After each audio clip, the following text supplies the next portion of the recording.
В днешния топ 5 ще открием 5 причини да подкрепяш истерично женския ни национален отбор по футбол номер 1. Защото играят с мъжкия ни национален отбор по футбол. 83-та минута 3-0 за жените.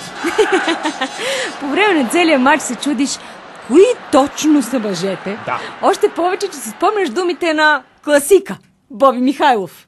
Преди матча идват в добро настроение, тренират при перфектни условия. Вие ги виждате, защото нали журналистите около него. Чикирики. Това чикирики ми е най-любимото. Чикирики. И дойде ли матча се смачкват.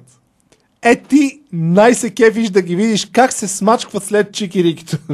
И затова седиш и се кефиш. На те, жените през това време си правят чикирики и вкарват голове. Те си правят чикирикито на на това. На терена. В днешния топ 5 причини да подкрепяш истерично женския ни национален отбор по футбол номер 2. Защото Какво? момичетата обещаха От националния отбор, така? да хвърлят фанелките си в публиката след всяка победа или след всяка загуба. Спортсменско е! Нали? Така е! Хубаво е! Правилно! Браво! Давай! Няма значение, вкарват ли, не вкарват ли. Това е причината да идваш на мача към 70-та минута, там някъде към края, нали вече, защото тогава става интересно. То тогава е шоуто. Както и това е причината те никога да не играят на стадион Славия. Защо? Защото възрастните хора с слабите сърца... Симеоне, номер 3 от 5 причини да подкрепяш истерично женския ни национален отбор по футбол. Каква е номер? Защото ти си истеричен. За това. Успя да избягаш от мястото, на което истерията ти може да бъде някакси медикаментозно контролирана. И сега просто си се озовал на мача на момичетата. Крещиш, скачаш. Да. Първо за мача. А после, примерно, защото са ти свършили Сергия. После завали дъжд и ти крещиш пак къде.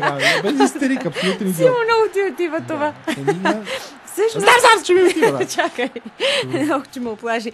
Ние не сме сигурни ти дали истерично подкрепяш момичетата или нещо си недоволен. Но! Приближаващия се полицай си знае работата. И ще те върне там, където принадлежиш. При твоето си обкръжение. Да. Да си скачате заедно. Заедно! Така. В днешния топ 5 причини да подкрепяш истерично женския ни национален отбор по футбол номер 4. Играят финал с Германия на световно първенство. Понеже няма как да ни се случи с друг отбор по футбол. Първо да отидем на световното и второ да по се финал. кевиш, да. Нали? Просто се кевиш на момичетата, защото са го направили. Постигнали са го. Като не може никой мъж да стигне, Ние браво, сме с момичета. Ботсуана и Кот Дивуар ли беше? Къде беше последната? Макс.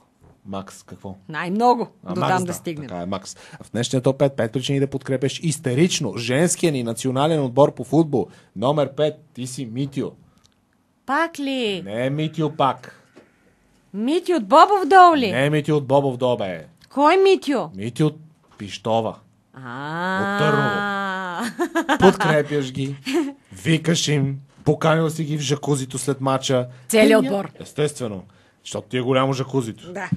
Те няма да дойдат, ама за да ги оставиш на мира ти казаха, че ще дойдат. Да. И ти си там, заради телосложението ти си взел целия А-сектор. Да. Даже се направили леки разширения за теб, за да се събереш в А-сектор. И викаш там и се радваш. Айде, нали така си викаш. Айде после всички! Айде на жакузито! Правя ти кюфтета. Да. И така. В днешния топ. А ти ги муваш като фастъци тия кюфтета. И така. В днешния топ 5 причини да подкрепяш истерично женския национален отбор по футбол.